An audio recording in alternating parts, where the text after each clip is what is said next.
본 방송에서 제공하는 투자 정보는 투자 판단에 대한 조언입니다. 방송에서 제공하는 주식의 가치, 가격 상승 및 가격 하락에 대해서는 방송사에서 보장하지 않습니다.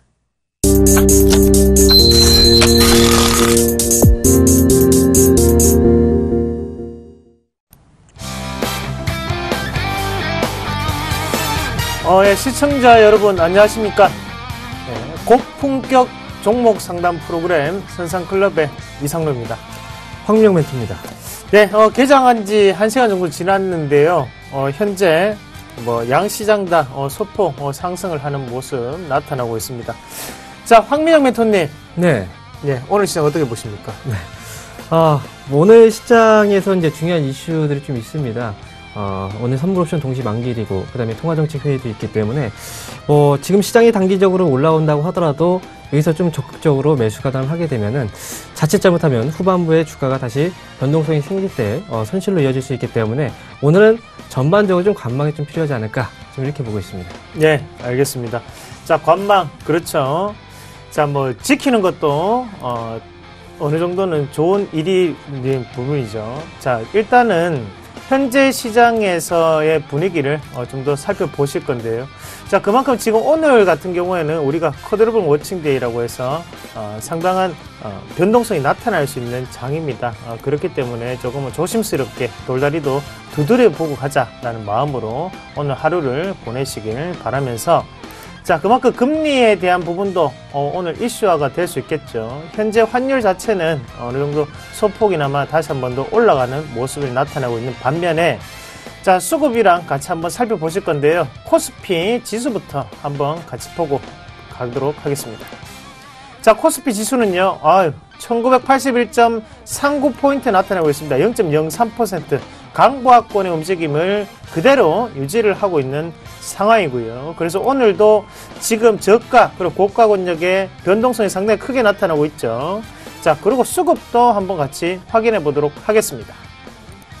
자, 수급 보시면요, 개인이 481억 원의 매수세를 나타내는 가운데 기관이 254억 원의 매도세, 그리고 외국인은 261억 원의 매도세를 나타내고 있습니다. 자, 양 기관과 그리고 맞습니다. 이 시간에 기준금리가 인하했다는 뉴스가 나왔습니다. 그래서 2%대에서 한 번 더 내려가면서 다시 한번 사상 최저죠. 그리고 사상 최초입니다. 바로 1.75%로 기준금리를 인하했다라는 부분. 자, 지금 안에서 난리 났습니다. 제가 그전에 인하라는 말씀 꾸준히 드렸었죠.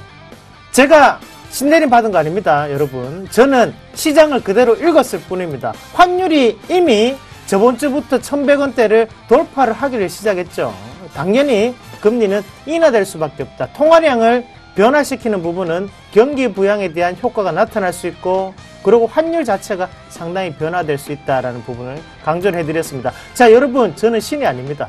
저는 통계 자료를 그대로 읽었을 뿐입니다. 자, 금리 인하가 발표됐다는 점 말씀을 드리겠고요.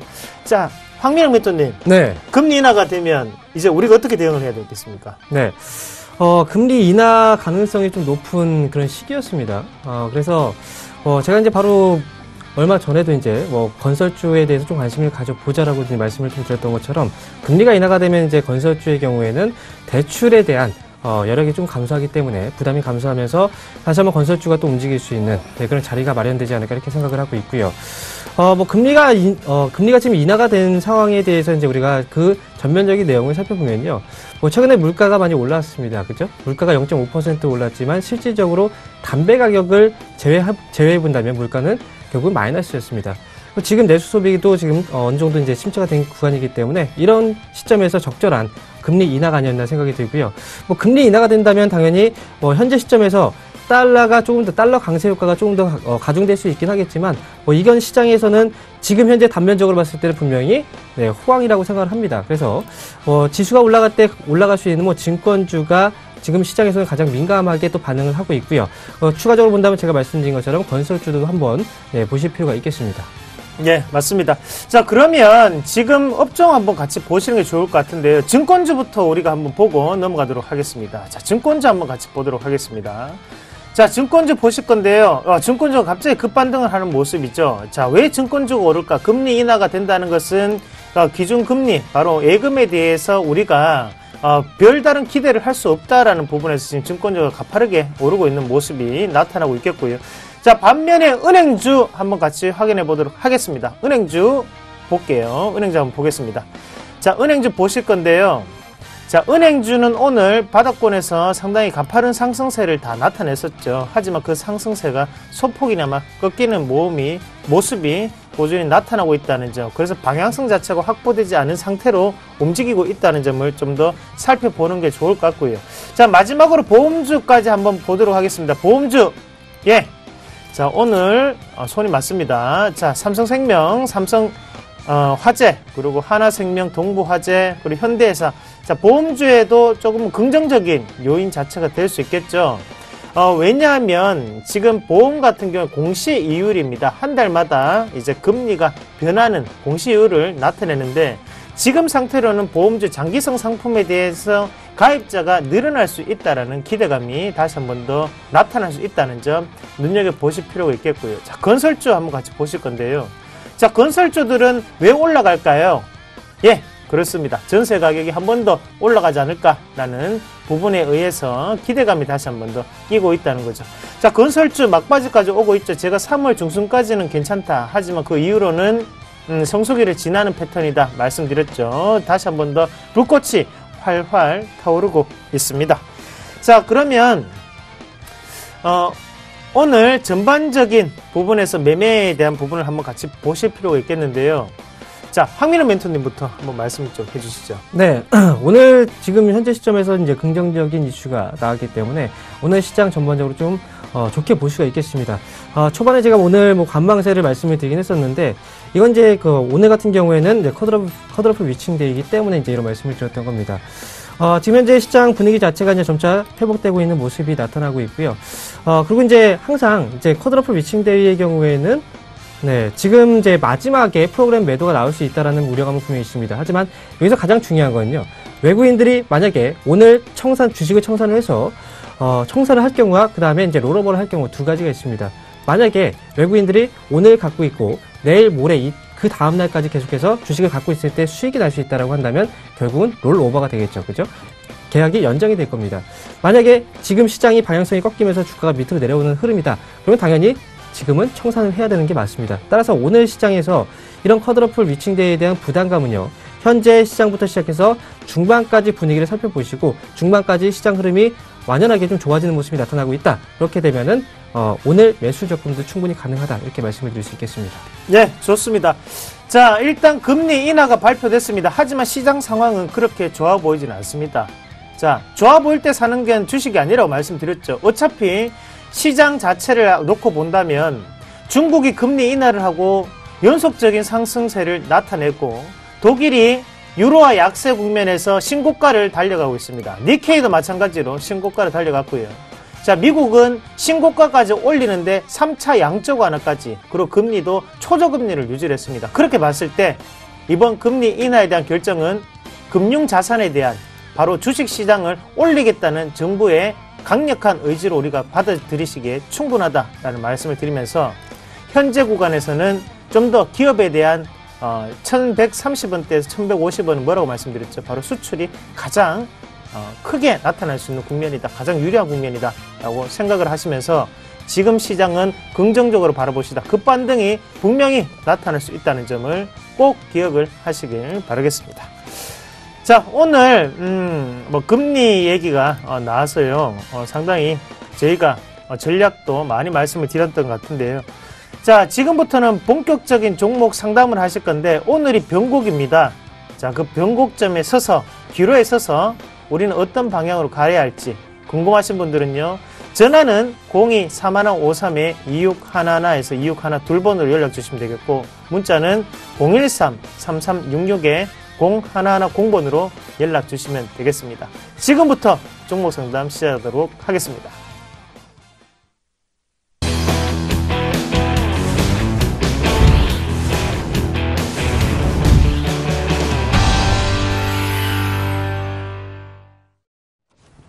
예, 저희가 본격적으로 여러분들의 상담을 도와드리도록 하겠습니다. 자, 첫 번째 종목 한번 같이 확인해 보도록 하겠습니다. 어떤 종목인가요? 예, 썬데이 토즈 몇 회도 될까요?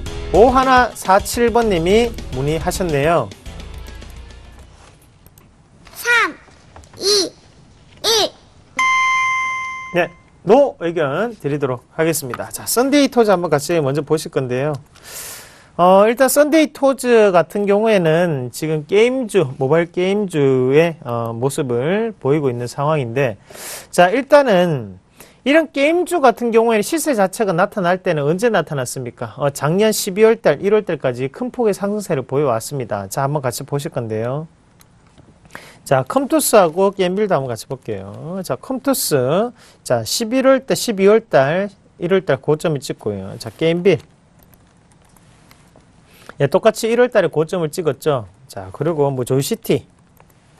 예, 똑같이 3월달에 이제 고점을 찍고 이제 내려오는 모습이고, 자, 1월달과 그리고 11월달이 고가 권역이었습니다. 자, 썬데이 토즈 한번 같이 볼게요. 썬데이 토즈 같은 경우에는 10월달 그리고 1월달이 고가 권역이긴 한데, 자, 이 자리 자체를 다른 여타의 게임주와는 조금 다른 움직임이 나타나고 있다, 그죠? 다른 게임주는 여기에 저가 권역 자체를 고가 권역을 돌파를 하고 난 다음에 쉬어가는 모습이 나타났다면, 썬데이 토즈 같은 경우에는 도리어 주가가 하방 곡선을 그리고 있습니다. 자, 뉴스 한번 같이 볼게요. 자, 뉴스 뭐 특별한 뉴스는 없죠. 그냥 게임주의 흥망성쇠는 뭐 여러 가지 뭐 인기가 중요하다라는 얘기가 나오죠. 자, 그래요. 애니팡 하십니까, 시청자님? 저는 안 합니다. 예, 시청자님은 하십니까? 글쎄요. 애니팡은 제일 안 좋은 게 뭔지 아십니까? 자, 애니팡은요, 꾸준히 우리가 매출을 위해서 새로운 서비스 이용료를 지불할 수 없다는 부분이에요. 자, 게임빌과 컴투스의 좋은 점 뭔지 아세요? 아이템을 사야 되기 때문에 바로 현금을 또다시 수수료로 내야 된다는 부분이고, 썬데이 토즈의 애니팡은 없죠. 네? 그게 뭐 뭘 산다고 해서 4개가 더 맞춰지고 이런 거 아니잖아요. 맞죠? 그렇게 본다면 현금성에 대한 유입 자체, 매출을 올리기에는 그 게임이 흥행만으로는 조금 힘들다. 바로 그 서비스와 융합이 되는 부분이 조금 필요한데 그 부분이 조금 부족하다고 판단을 하고, 제가 볼 때는 게임주 중에 제일 안 좋은 게임주가 썬데이 토즈입니다. 예. 차라리 이 종목 말고 다른 종목군으로, 다른 대안주로 좀 더 찾아보시는 전략으로 제가 말씀을 드리도록 하겠습니다. 차트 볼 필요 없습니다. 일단은 업황 자체가, 그리고 종목이 좋지 않기 때문에 제외하도록 하겠습니다. 자, 이어서 다음 종목 한번 같이 보도록 하겠습니다. 자, LG전자 매도해도 될까요? 8669번님이 문의하셨네요. 3, 2, 1. 네, 제 의견은 매도입니다. LG전자라고 하면은 사실 많은 분들이 대형주라고 생각을 합니다. 물론 이제 대형주긴 한데, LG전자가 과거에 그 LG전자는 분명히 아니에요. 자, LG전자는요, 과거에 핸드셋 부분의 매출 비중이 거의 70% 이상이었습니다. 하지만 최근 들어서 실적이 어느 정도 회복을 하긴 했지만, 핸드셋 부분에서 그 매출 비중 자체가 30%대로 떨어졌다는 거죠. 올해 같은 경우에 뭐 흑자 전환에 대한 그런 얘기들도 많이 있었고, 그렇지만 지금 LG전자 같은 경우에는 사실상 지금 글로벌 시장 안에서 이미 점유율 자체가 많이 떨어진 상황이기 때문에 쉽게 회복세가 나타나기는 어렵다, 이렇게 말씀을 드릴 수 있습니다. 자, 지금 현재 뭐 주가 흐름 자체도 현재 59,700원 정도 가격대에 형성되어 있는데요. 물론 주가의 흐름상으로 본다면 이 기업이 단기적으로 저점을 한번 확인하는 것이 아닐까라고 생각할 수도 있습니다. 그리고 이제 과거의 주가 흐름을 보게 된다면 이 기업이 현재 59,000원대지만 164,000원대까지 올라갔던 적이 있었죠. 그래서 주식 투자하시는 분들이 항상 이제 헷갈려하시는 부분이 뭐냐면, 과거의 주가가 이만큼 올라왔었기 때문에 지금 현재 가격 때문에 싸다라고 생각을 많이 합니다. 그리고 지금 사면은 과거의 주가의 절반 정도만 올라가도 정말 큰 수익이 날 수 있다라고 생각을 합니다. 하지만 과거에 그 기업이 그 분위기를 탔을 때 업황이 정말 좋았고, 그 당시에 그 경쟁력을 고려를 해봤을 때 주가하고 지금 현재 그 기업이 업황 자체가 지금 사실상 좋지 않은 상황이고, 거기다가 시장 안에서 경쟁력이 많이 떨어지는 상황이고, 그 다음에 내부적으로 매출 비중 자체가 구조적으로 좀 달라지고 있어요. 이런 기업이 과거의 주가하고 비교한다는 것 자체가 말이 안 된다는 거죠.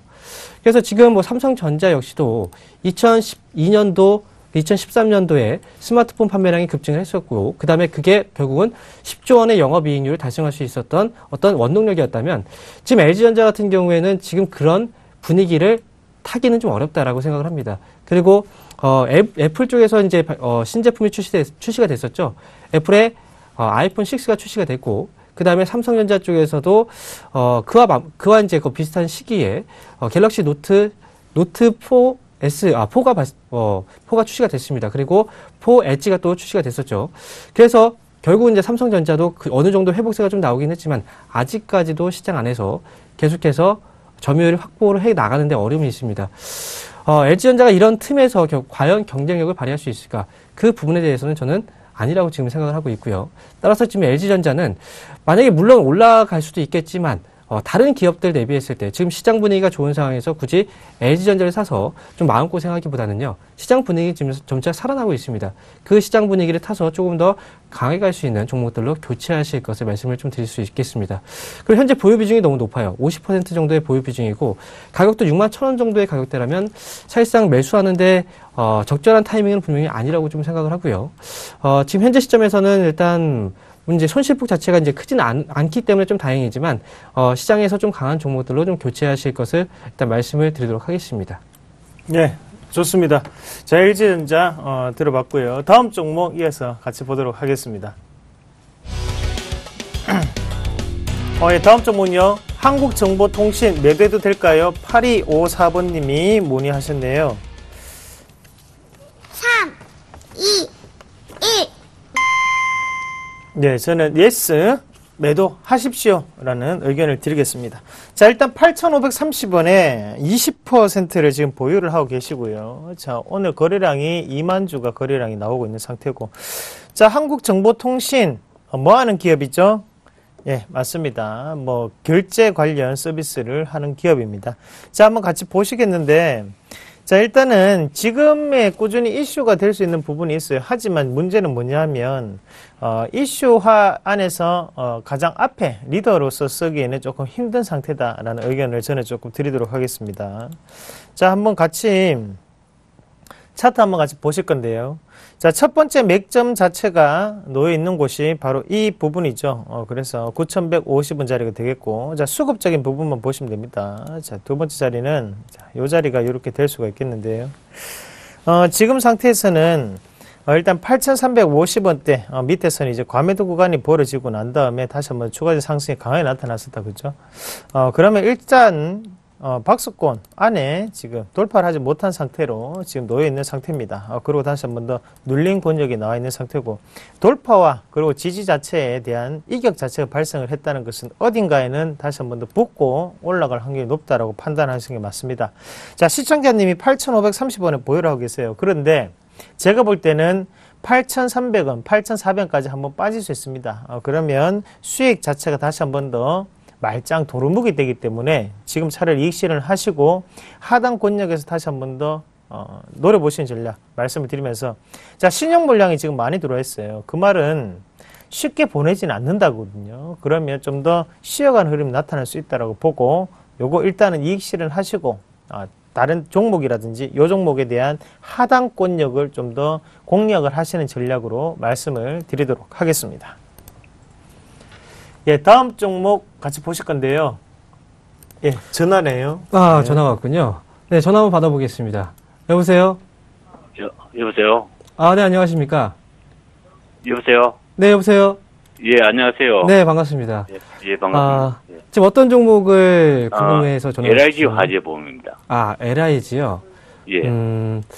일단 뭐 종목을 매수하신 그 매수가가 지금 얼마 정도 되시죠? 작년 연말에 했는데 27,000원에 매수했습니다. 그렇군요. 일단 지금 보유하고 계신 비중이 얼마나 되시죠? 비중이 한 80% 되는데, 그 KB금융에서 뭐 어떤 매수한 데서 그래서 그걸 샀는데 지금 뭐 너무 많이 내려가 걱정이라서 그래서 지금 그 상담을 해봅니다. 그렇군요. 지금 비중이 거의 80% 정도라고 말씀하셨나요? 예. 아하. 혹시 이제 이 기업을 특별히 관심을 갖게 된 그 배경이나 지금까지 끌고 오게 된 그 배경이 어떤 건가요? 주위에 아는 사람 소개로 네. KB에서 그 LIG를 인수하면 네, 가격이 맞죠. 조금 올라간다고 해서 그래서 매수했습니다. 인수에 대한 어떤 예. 모멘텀을 기대하시고. 예. 사실 이제, 주식, 제가 항상 강조드리는 내용이 있어요. 주식 시장 안에 이제 여러 가지 정보들이 있고, 그 다음에 또 개별적으로 지금 투자자분께서 말씀하신 것처럼 주변 분에게 이제 들으시는 그런 이제 정보들이 있을 텐데, 사실 이제 인수에 대한 그 시너지 효과에 대한 부분은 분명히 그 당시에 시장에서 이슈가 분명히 되긴 했었습니다. 예. 하지만 이제, LIG 손해보험 같은 경우에는요, 예. 지금까지 해서 손실이 폭이 좀 크실 거예요. 80% 정도 비중이고, 얼마의 투자금을 갖고 계신지 모르겠지만, 어쨌든 80% 투자를 하셔서 지금까지 끌고 오셨다면 분명히 손실은 좀 크실 겁니다. 주식에서 이제 우리가 또 생각해 봐야 되는 건, 뭐, 사는 것도 중요하지만 파는 시기도 분명히 중요하거든요. 그래서 예. 사실, 지금까지 끌고 오셨다는 것 자체가 파는 시기를 한번 놓치셨다고 저는 생각을 합니다. 그래서 예, 저도 그걸 생각합니다. 네, 사는 건 어쨌든 적절한 시기였을지 모르겠지만 파는 시기가 지금 좀 안타까운 그런 상황이고요. 사실 이제 그 손해보험 업체들의 경우에는요, 지난해 이제 우리나라에서 가장 큰 이슈가 뭐였는지 아십니까? 잘 모르겠어요. 네, 바로 세월호, 그죠? 예. 네, 세월호 사태가 예. 발생되고 나서 내수 예. 소비가 또 침체가 됐었고요. 그리고 예. 세월호 사태 때문에 이 보험업체들이 손실이 좀 컸었어요. 예. 그 손해에 대한 그 손실폭이 좀 컸었고, 그래서 보험업 자체가 좀 살아나기 좀 어려운, 네, 그런 시기였습니다. 그리고 지금 겨울철 같은 경우에는 또 빙판에서 사고가 좀 많이 나오죠. 많이 발생되죠. 그죠? 미끄럽기 때문에. 그래서 겨울철 같은 경우에는 보험업종들이 사실상 비수기라고 볼 수가 있어요. 그래서 지금 겨울철을 넘어가고 이제 봄철로 진입을 한다는 것 자체가, 그리고 세월호 사태가 어느 정도 마무리가 됐다는 것 자체가 어떻게 보면 보험 업종이 앞으로는 조금 회복될 수 있지 않을까라는 기대감은 분명히 나올 수 있습니다. 예. 네. 다만 지금 현재 너무 이제 오랫동안 끌고 오셔서 사실 저는 좀 답답합니다. 그 전에 이제 방송에서라든지 어떻게든 연락을 취해서 이제 상담을 받으셨다면 아마 그 전에 충분하게 이제 빠른 시기에 매도를 하실 수 있었을 텐데 좀 아쉬운 부분이 있고요. 지금 자리에서 일단 80% 정도의 물량, 이거는 제가 전략적으로 한번 잡아드릴게요. 어떻게 잡아드릴 거냐면요. 최근 들어서 금융투자 쪽에서의 그 매수세가 좀 들어오긴 했는데, 이거는 전략적으로 일단 잡아야 되는 이유는 80%라는 비중 때문입니다. 그리고 손실폭이 크기 때문에. 그냥 단순하게 매도를 하기보다는 어쨌든 업황이 그래도 회복될 수 있는 분위기는 마련이 되고 있기 때문에, 바로 전거래일 봉 보이시죠? 이때 보시면 거래가 급격하게 증가한 시기가 바로 이 시기입니다. 그죠? 최근 들어서. 이 거래가 증가하면서 음봉이 나왔다는 건 결국 그 자리에서 많은 사람들이 떠났다는 거예요. 그죠? 그러니까 그 자리, 그나마 버텨있던 사람들이 이 자리에서 떠나지 않았고 버텨있던 사람들이 이 자리권이 다시 깨지게 되면은 당연히 투매가 나올 수 있습니다. 무슨 말씀인지 아시겠죠? 그래서 지금 현재 오늘 양봉을 띄우고 있는데요. 이 오늘 양봉 띄우고 나서 그 다음에 추가적인 반등이 나올 경우에는 일단은 기다리세요. 지금 당장 팔지 마시고. 그러니까 지금 현재 시점에서는 22,000원 가격대, 이 자리, 저가가 22,000원이죠. 22,000원 가격대를 일단 깨지 않는 한 일단은 기다리시면서 반등권을 한번 노려본다. 1차적인 반등 구간 24,000원입니다. 24,000원 정도 자리가 나오면 80%에서 3분의 1 물량은 일단 줄이세요. 아시겠죠?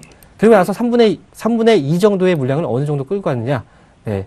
그 가격대는 26,700원입니다. 네. 물량은 더 집어넣지 마세요. 올라간다고 하더라도. 아시겠죠?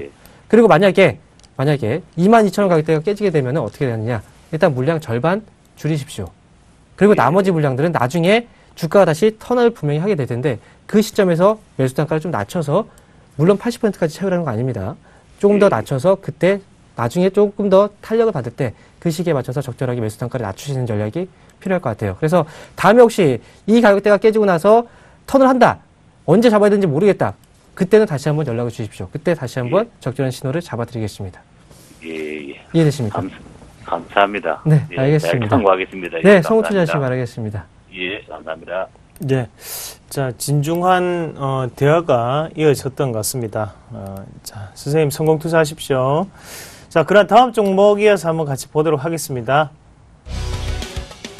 네, 다음 종목은요. 서울반도체 매수해도 될까요? 1291번님이 문자 보내셨네요. 3, 2, 1. 예, 노 의견 드리도록 하겠습니다. 노! 예. 왜 안 되냐면, 자, 그게 있어요. 우리가 차트로서 모든 거를 다 분석할 수는 없습니다. 맞죠? 차트로서는 다 할 수가 없고, 그리고 뭐 오면서도 그 황민혁 전문가님하고 둘이서 얘기를 좀 했었는데, 우리가 그 주포 제외를 한 나머지 그 세력들도 10번 중에 8번은 실패하는 게 또 주식입니다. 사실. 그런데, 그렇게 실패를 하고, 또 성공하는 케이스도 있고, 그리고 주포는 또 물량을 모아가지고, 제가 주포에 대한 부분을 보여드리면서, 얘들이 물량을 모을 때 얼마나 많이 시간을 모으나요? 거의 뭐 6개월에서 1년, 길면 뭐 2년까지도 모으는 주포들을 많이 보셨을 건데요. 지금도 마찬가지예요. 서울 반도체가 요즘 힘든 이유는 그만큼 LED 업황이 많이 죽었습니다. 죽은 상태에서 바닥권력을 지금 다지고 있는 구간이에요. 자, 그러면 여기서 실적이 나오느냐? 나오지 않는다는 거죠. 그러면 얘네들은 뭔가의 재료로 의해서 주가를 올려야 되는데 그 재료가 잘 없다. 자, 그렇기 때문에 요거는 사지 마시라는 의견을 드리는 겁니다. 자, 차트로 한번 해석을 해볼게요. 차트 한번 보시면 이미 과매도 구간 안에 놓여 있습니다. 언제 빠졌습니까? 자, 이때 강하게 빠졌죠. 예. 이 밑으로는 이제 다 과매도예요, 사실. 예.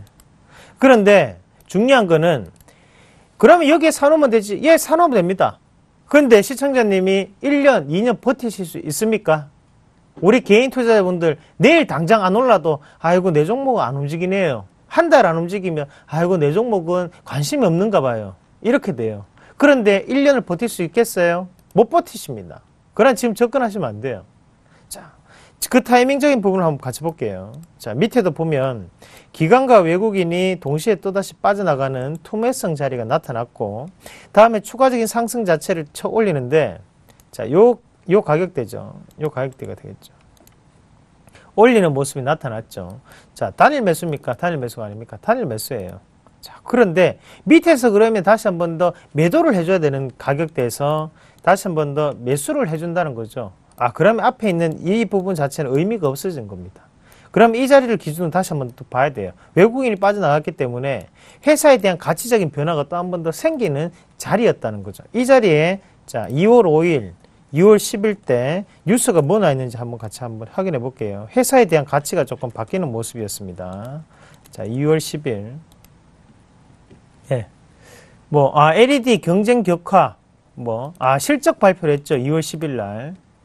2월 10일, 실적 발표 꾸준히 했는 모습인데, 자, 그러면 앞서 있던 2월 5일에 이 봉은 이미 실적을 알고 있는 누군가의 주체자들이 팔고 나갔다. 그 주체자는 바로 외국인이었다가 되겠죠. 그러면 주포는 누굽니까? 기관이에요, 외국인이에요? 외국인이에요. 외국인이 지금 빠져나갔습니다. 어떤 가격대를 기준으로? 위의 가격대는 이제 의미가 없어졌고요. 밑에 이 가격권력을 중심으로 이제 봐야 됩니다. 자, 물량을 다시 한번 모아가는데 외국인이 들어와줘야 됩니다. 왜? 기관은 사고 있던 상태잖아요. 그럼 기관이 올린 차트지 않습니까? 그러면 기관의 평균 단가를 조절하는 용일 뿐입니다. 왜? 빠져나가야 되니까요. 지금 외국인이 들어와줘야 돼요. 하지만 이 자리에 들어오지 않았죠. 그럼 결국엔 이 자리까지 다시 한 번 더 내려온다가 되겠죠. 내려왔다 갑니다. 그렇기 때문에 지금 과정에서는 접근하지 마시고 일단은 먼저 실적이라든지 업황 자체를 먼저 보셔야 됩니다. 우리가 사실 버텀업 방식이 조금 힘듭니다. 지금 시장에서는요. 그 톱다운 방식으로 위에서부터 차근차근 내려오는 전략으로 종목을 좀 더 선별하시는 과정을 좀 더 겪으시는 전략을 말씀을 드리도록 하겠습니다. 자, 다음 종목 한번 같이 보도록 하겠습니다. 예, 다음 카카오 추가 매수해도 될까요? 0754번님이 문의하셨네요. 3, 2, 1. 네, 지금은 추가 매수할 타이밍은 아닙니다. 라고 말씀드립니다. 자, 다음 카카오. 다음하고 이제 카카오하고 지금 합병을 통해서 새롭게 이제 출범한 기업인데요. 사실 SNS라는 그 서비스 업황 자체가 지난해까지는 정말 좋았어요. 그래서 다음 카카오도 지난해 거의 급등이 또 나왔었죠, 그죠? 그런데 최근 들어서 이제 이런 현상들이 나오고 있습니다. 그동안 SNS 쪽에서의 가입자가 많이 증가를 했었는데 최근 들어서 SNS 쪽에 가입을 한 사람들이 보통 이제 탈퇴를 하기 시작을 했다는 겁니다. 개인 정보가 많이 누출이 되고 그런 부분에 따라서 이제 프라이버시 침해에 대한 그런 문제들도 많이 발생이 됐었죠. 자, 그리고 다음 카카오, 이제 카카오톡의 이용자 같은 경우에도 사실상 뭐 최근 들어서 카카오톡을 통한 그 메시지를 정부에서 감시를 할 수 있다라는 얘기가 나왔었고요. 이에 따라서 이제 다음 카카오의 주가도 역시 큰 흐름을 주지 못하고 계속 꺾이고 있는 그런 시점이라고 볼 수가 있습니다. 물론 이제 올해 같은 경우에 가장 큰 그 주식시장의 화두가 되는 용어로는 핀테크라는 게 있습니다.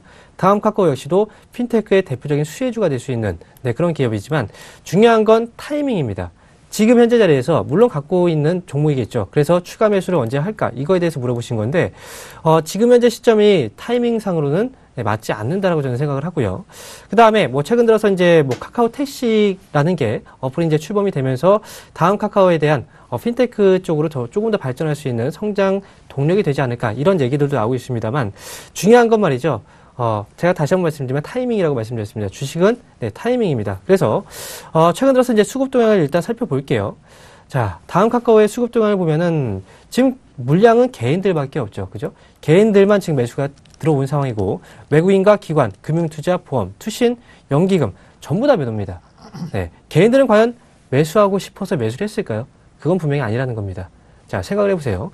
만약에 직장인 A씨가 있습니다. 그 직장인 A씨가 다음 카카오가 많이 떨어지네. 그래서 지금 현재 가격보다 한 2호가 정도 밑으로 한번 걸어 놓은 거예요. 그러고 나서 점심을 먹고 왔더니 체결이 된 겁니다. 그런데 점심 먹고 와서 체결돼서 체결됐구나 봤는데 체결된 가격보다 한 2, 3% 더 떨어진 겁니다. 그럼 어떤 생각을 할까요? 내가 지금 이걸 왜 샀지? 이런 생각을 하는 거예요. 걸어놨는데 어쩔 수 없이 체결이 된 거죠. 개인들 물량 보통 그렇습니다. 사고 싶어서 시장가로 밀어 올리는 게 아니고 그냥 한번 걸어놨다가 어쩔 수 없이 체결이 되는 경우들이 많다는 거죠. 그래서 지금 같은 경우에 개인들이 매수세가 들어오는 게 아니고 결국은 매수를 당한 거다 이렇게 생각을 하시고 그 다음에 수급의 일단 흐름을 일단 살펴보면요. 지금 일단 외국인하고 기관들 아무것도 없지 않습니까? 오늘 같은 경우에도 일단 뭐 반등이 지금 나오고 있긴 하지만 일단 차트상으로 일단 보면서 잠시 말씀드리면 그 기업들마다는 결국 주요 수급이 있어요. 주요 수급이 누구인지를 파악하는 게 중요합니다. 그리고 주요 수급 주체란 이 기업을 누가 샀을 때 그 주가가 올라오고 떨어지느냐 그걸 결정짓는 게 바로 주요 수급 주체죠. 지금 다음 카카오의 주요 수급 주체를 보게 되면요. 이건 외국인들이 아니에요. 외국인들이 팔았다고 해도 이 자리에서 팔았죠. 근데 결국은 올라왔습니다. 왜? 기관하고 투신이 샀기 때문에. 그리고 기관하고 투신이 살 때 외국인들 팔았습니다. 그런데 결국은 또 한 번 올라왔죠. 결국은 다음 카카오라는 기업의 주요 수급 주체는 기관과 투신이다라는 점을 일단 머릿속에 기억을 하시고요. 그렇다면 오늘 0.9% 반등이 나와서 이거 바닥권 한번 찍는 게 아닐까라고 생각하지만 지금 수급이 누가 들어오는지가 중요하겠죠. 그래서 잠정 수급을 한번 살펴보면요. 지금 누가 수급이 들어오고 있다? 외국인이 수급이 들어오고 있습니다. 그럼 지금 외국인들이 사봐야 이 기업은 주가가 과거에도 움직이지 않았어요. 결국은 기관하고 투신 쪽에서 수급이 들어오게 될 경우 그것도 하루가 아닙니다. 이틀, 2거래 정도, 3거래 정도가 연속적으로 수급이 들어올 경우 그때 추가 매수 타이밍으로 그때 보시는 게 더 좋겠다 이렇게 말씀을 드리도록 하겠습니다. 네, 좋습니다. 자, 오늘 제가 농담을 하려고 해도, 도저히 아이디어가 오늘 생각이 안 나네요. 예. 오늘 머리 스타일이 참 좋으신데요. 감사합니다. 네. 저는 위쪽으로 올리셨고, 이제 옆쪽으로, 좀 내리셨네요. 예, 그래요. 여러분, 미안합니다. 분위기 전환용이었습니다. 자, 살리고 가겠습니다. 자, 다음 종목 한번 같이 보도록 하겠습니다. 자, 인바디 매수해도 될까요? 4417번님이 문의하셨네요. 자. 3, 2, 1. 네, 노 의견 드리도록 하겠습니다. 자, 매수하시면 안 돼요. 예, 제가 인바디는 시간이 필요합니다. 이게 우리가 1년 전까지만 하더라도 이름이 뭐였죠? 바이오스페이스라는 회사였어요. 그런데 왜 인바디로 변했냐면 얘네들이 브랜드 명이 인바디입니다. 그래서 인바디를 좀 더 널리 알리자라는 뜻에서 회사 이름을 인바디로 바꾼 거고, 자, 제가 그만큼 이 회사를 빠삭하게 잘 알고 있죠. 거래량, 유통 물량 자체가 1300만 주가 거래가 되고 있는 상황인데요. 얘네들 영업이익이 10억이 발생을 했죠. 그 말은 무슨 말이냐면 1300만 주면 적은 주식이 아니에요. 그런데 영업이익이 10억으로 저만큼 주가는 올라가 있는 상태다. 상당한 고평가에 놓여 있다는 거예요. 왜 그런 고평가가 발생할 수 있었을까? 같이 한번 기업에 대한 부분 짚어보고 제가 넘어가도록 하겠습니다. 자, 같이 한번 보시면 하단 권역 보세요. 영업이익률 OPM을 한번 같이 보겠습니다. OPM이 어때요? 거의 뭐 게임주랑 비슷합니다. 26%까지도 나타나는 기업입니다. 상당히 많은 마진을 확보하고 있는 기업이다 라는 부분이고, 자, 그렇게 봤을 때는 주가 자체의 변동성이 상당히 크게 나타났다는 거거든요. 하지만 바닥권역에서 얼마가 올랐어요? 지금 42,500원까지 거의 지금 7,400원 요 가격권역에서 이까지 올랐으니까 8, 5, 40 500배 가까이 올랐습니다. 그렇게 봤을 때 이런 거는 어차피 많이 못 먹어요, 시청자님. 그런데 왜 여기에 미련을 가지시고 계속 보는지 저는 종체 이해가 되지 않습니다. 조금은 현실적인 대안을 좀 더 마련을 하는 그런 방안을 조금 세우셨으면 좋겠어요. 지금 인바디 같은 경우에도 우리가 이만큼 오르고 난 다음에 어차피 이 종목에 대해서 매수를 하더라도 끽 해봤자 3%, 4%예요. 자, 갭 상승 떠서 한번 딱 튀었다.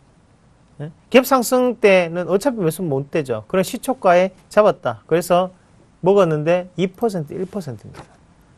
그런데 이걸 들어가시겠다고요? 위험한데? 자, 그건 아니라고 봐요. 그럼 결국에는 시청자님이 들고 있었을 때 꾸준히 수익 날 수 있는 종목을 선택을 하시는 게 맞습니다. 인바디를 원하시는 이유는 바로 앞으로의 성장성적인 측면에서 인바디를 선택을 하시는 것 같아요. 하지만 제가 볼 때는 인바디의 성장성은 이미 반영이 됐습니다. 그럼 좀 더 쉬어가는 과정이 필요하다는 거고, 결국에는 그런 트렌드를 가질 수 있는 종목군을 사가지고 좀 더 들어갈 수 있는 종목으로 선택을 하시는 게 맞습니다. 지금 자리에서는 접근하지 마시라는 의견, 절대로 딴 종목을 선택해 돌라는 의견을 제가 드리도록 하겠습니다. 차트 필요 없습니다. 볼 필요 없어요. 자, 그렇게 정리를 하겠습니다. 자, 그래요. 제가 그렇게 거친 성격이 아닙니다. 항상 유한 성격인데, 자, 요런 종목에 대해서는 제가 확실하게 말씀을 드려야 됩니다. 그래야지만 우리가 안정적인 투자, 그리고 즐거운 투자를 하실 수 있겠죠. 여러분, 간과해서는 안 됩니다.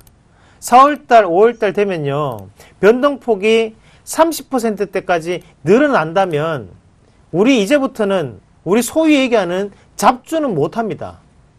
그러면 이런 종목 한번 얼마나 많이 미끄러질 수 있겠어요. 그걸 꼭 감안하세요. 지금부터 투자 습관을 바꿔놓으셔야 됩니다.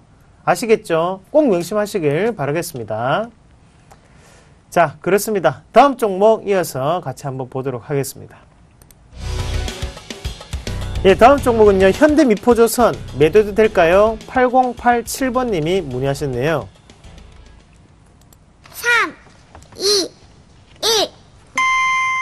네. 제 의견은 매도입니다. 현대미포조선. 가격대로 봤을 때는 77,500원. 거의 현재 가격대인 것 같습니다. 현재 가격대에서 더 바라지 마시고 사실 지금은 매도가 맞다. 이렇게 말씀을 드릴 수 있습니다. 자, 매도 의견을 내드린 이유는요. 우리가 이제 해운업 경기와 조선업 경기를 볼 때 기본적으로 이제 BDI 지수를 보죠. 최근 들어서 BDI 지수가 올라왔습니까? 아닙니다. 그죠? 아직까지 BDI 지수는 계속해서 떨어지고 있는 추이고요. 그런 가운데서 지금 해운업 경기가 단기 회복되긴 분명히 어렵습니다. 그리고 가장 중요한 건 실적 부분이 가장 중요합니다. 자, 먼저 이 기업에 대해서 제가 재무 상황을 잠깐 이제 살펴보면요. 좀 여러분들께서 이제 기본적으로 봐야 되는 건, 자, 2011년도 8월 달에 지금 유럽 경기가 후퇴가 됐고요. 그런 가운데서 결국은 조선주나 그 다음에 해운주가 가장 큰 피해를 입었습니다. 결국은 그 당시에 어떻게든 회복되기 위해서 저가로라도 수주를 하기 위해서 계속해서 수주를 했지만 결국은 이 악성 그 수주 잔고가 결국은 그 이후에 실적을 또 저해시키는 요인이 됐었습니다. 자, 간단하게 이제 이 기업에 대해서 살펴보면요. 일단 부채 비율을 보세요. 일반적으로 부채 비율 같은 경우에는 사실 100% 이상 되면은 조금 위험성이 있다라고 생각하지만 보통 100% 이상은 어느 정도 레버리지 효과는 분명히 받을 수 있습니다. 하지만 중요한 건 200% 이상 넘어가게 된다면 정말 이거는 큰 문제가 되는 거예요. 그런데 현대미푸조선의 부채 비율을 보게 되면요. 지금 무려 383%나 부채가 쌓여 있습니다. 이 비율 자체가 380%가 넘어섰다는 거예요. 올해 같은 경우에 그러면 400%가 넘어갔을 수도 있습니다. 이건 위험 신호가 떴다는 겁니다. 자, 그리고 이 기업이 단기에 갚아야 되는 그 금액 자체가 계속해서 증가세를 보이고 있는 그런 상황이고요. 일단 뭐 업황이 만약에 개선이 된다. 물론 개선이 될 수도 있습니다. 지난해보다는 뭐 좋아질 가능성도 분명히 있겠지만 중요한 건 이거예요. 업황이 개선됐다고 해서 그 기업을 바로 주식을 사도 되느냐? 그건 분명히 아니라는 겁니다. 자, 이 기업의 실적 한번 보죠. 자, 2013년도부터 2014년도 실적을 보게 되면요. 순이익을 보세요. 순이익이 2013년도에 2,300억이었습니다. 적자였죠. 그죠? 순손실이죠. 그리고 2014년도 3분기까지 6천억대의 손실이 기록이 됐습니다. 자, 지난해 우리가 생각해보면요. 하반기에 지금 조선업종이나 그 다음에 뭐 해운업종, 막스형 어떤 이제 수주 잔고가 해소가 되면서 수익성은 개선될 것이다라는 보고서가 계속 나왔어요. 그런데 결국은 손실폭이 더 커졌다는 거죠. 그죠? 아직까지 조선주에 대한 그 신뢰도는 지금 회복이 되지 않은 상황입니다. 자, 이렇게 손실폭이 계속 누적이 되다 보면요. 결국은 기업은 업황이 회복되더라도, 이런 재무적인 부담을 조금 해소시키고 가자라는 의미에서 유상증자라든지 또는 채권 발행을 통해서 주주 가치가 훼손될 가능성도 분명히 있어요. 지금 현재 시점에서는요, 현대미포조선, 바로 전에 이제 이상무 멘토께서 말씀하셨지만, 차트 볼 필요가 없습니다. 지금 현재 시점에서는 이 종목은 나오셔야 됩니다. 이렇게 정리해 드리도록 하겠습니다. 네, 그렇습니다. 자, 오늘은 결혼 얘기 영 안 하니까 이게 지금 뭐 할 얘기, 풀어나갈 얘기, 결혼 관련된 종목도 안 들어오고요. 자, 시청자 여러분, 결혼 관련 얘기를 해야지 제가 뭐 얘기가 좀 나오고 하는데, 황민영 멘토의 주요 관심사가 결혼입니다. 그래서 자, 준비가 되어 있습니까? 준비 중입니다. 근데 준비 중이시고요. 아직까지는 저는 결혼을 주식하고 결혼을 한 상황이기 때문에 앞으로 결혼 생각이 당분간은 없습니다. 그래요. 자, 종목과는 결혼하신 거 아니시죠, 맞죠? 주식과 주식이 안에 포함되니까요. 예. 자, 저는 말씀드리죠. 주식에게는 바람둥이가 되셔야 됩니다. 자, 황민영 멘토는 조금 바람게 있는 것 같아요. 자, 농담입니다. 자, 전화 한번 받아보겠습니다. 예, 여보세요? 네, 안녕하세요. 예, 반갑습니다. 이상무입니다. 네. 예, 어떤 종목 궁금하십니까? 저 도레이 케미칼인데요. 도레이 케미칼이고요. 예. 네. 14,800원에 25%인데요. 14,800원에 20%요. 네, 이걸 중기로 가져가도 되는지 아니면 그냥 짧게 어떻게 해야 되는 건지 잘 몰라가지고. 시간 여유는 되시고요. 네네. 한 달 참으실 수 있으세요? 네. 그래요. 자, 그러면 저의 의견은 노 의견 드리도록 하겠습니다. 자, 매도하지 마시고 좀 더 지켜보라는 거고요. 어머니 사신 지 얼마 안 되셨죠? 네. 예, 언제 사셨어요? 3월 4일이요. 3월 4일. 네. 돌파하고 지지 받는 거 확인하고 샀는데 물렸다, 그죠? 네. 계속 자꾸 지지부질 해가지고요. 네. 그래서 이걸 그냥 팔고 딴 거 사는 게 나은 거 아니면 중기로 가져가도 되는 건지. 네, 그래요. 일단은, 어머님이 이 돌파 매매 자체를 일단은 좀 조심하셔야 되는 게요. 네. 이거는 어머니 어차피 돌파 매매는 반반입니다. 예. 제가 강연에 가면 항상 차트 패턴을 보여드리면서 말씀을 드리거든요. 그러면 이 돌파 매매 같은 경우에는 어차피 반반, 확률은 반반이에요. 여기서 올라가든 내려가든 둘 중에 한 개예요. 네. 예. 그런데 어머님은 거기에 지금 딱 들어가 계시니까 걱정되시는 거예요. 네. 차라리 이익이 나 있는 상태에서 시간이 계속적으로 걸린다면, 그래, 언젠가는 가겠지라고 생각이 되는데, 문제는 뭐냐면, 계속 조금씩 손해가 나 있는 상황에서 옆으로 주가는 조금씩 계속 음봉이 나타나니까 그게 불안하신 거예요. 네. 예. 그렇게 불안하실 것 같아요. 밑에서 사시지. 근데 또 밑에서 살려니까 언제 올라갈지 모르니까 또 위에서 또 사게 됩니다. 그게 모든 사람들의 특징적인 부분이고, 그러면 지금부터는 우리가 이 도레이 케미칼에 대한 회사에 대한 부분을 보셔야 되는데, 네. 어머니 혹시 그 유니클로라고 아세요? 아, 그건 잘 모르겠는데. 유니클로 모르시고요. 네. 이제 젊은 사람들이 전 세계적으로 많이 입는 옷이 있어요. 그 유니클로라고 이제 값싸고 질 좋은 상품인데, 아, 거기에 이제 원단을 공급하고 있습니다. 도레이 케미칼이. 그게 올해부터 원단이 들어가게 돼요. 이 도레이 케미칼은 웅진 케미칼과 그리고 일본의 도레이사가 합작해서 만든 회사예요. 네. 예. 자, 어려우시더라도 들으세요. 네네. 아셔야 됩니다.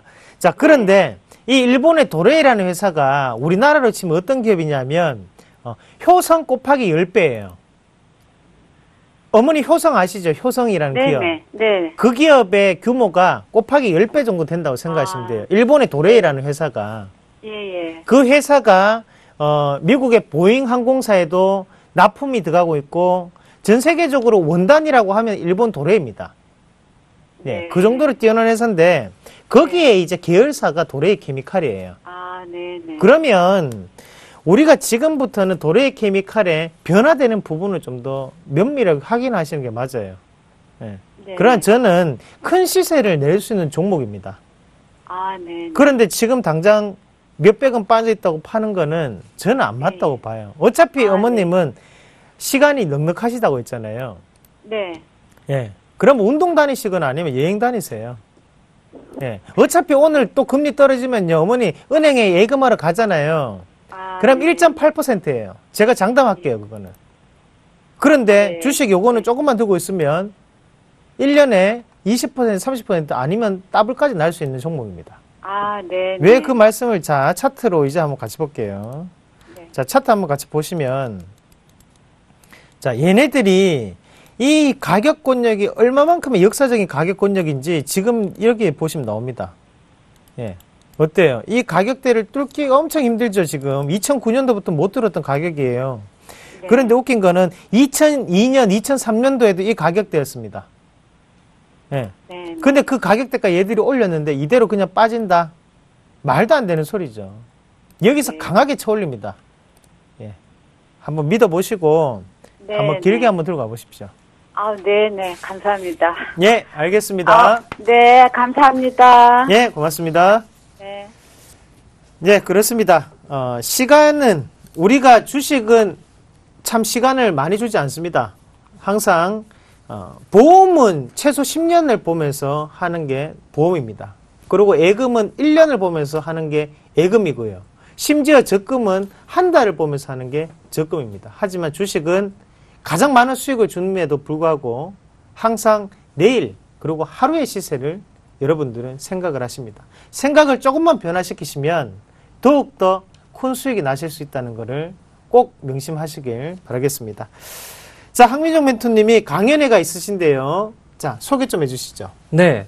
이번 주 토요일 날, 구로지점 유안타 증권에서 강연회가 있습니다. 2시부터 강연회 진행을 하고요.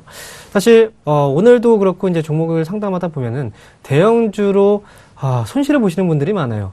이 대형주 투자에 대해서 어떻게 하면은 손실을 보지 않고, 안정적인 수익성을 또 가져갈 수 있는지 그 부분에 대해서 분명히 공부하는 시간을 갖도록 하겠고, 거기서 또 관심 종목들에 대한 부분들까지 명확하게 짚어드리도록 하겠습니다. 대형주 투자하시는 분들 꼭 그 시간대에 오시면 좋은 정보 가져가시기 바라겠습니다. 예, 그렇습니다. 저는 다음 주에 강연에 있습니다. 기대하셔도 좋습니다. 자, 오늘은 여기까지 하도록 하겠고요. 내일도 또 좋은 상담으로 여러분들을 찾아뵙도록 하겠습니다. 이상 이상로 황미영 멘토였습니다. 예, 이상입니다.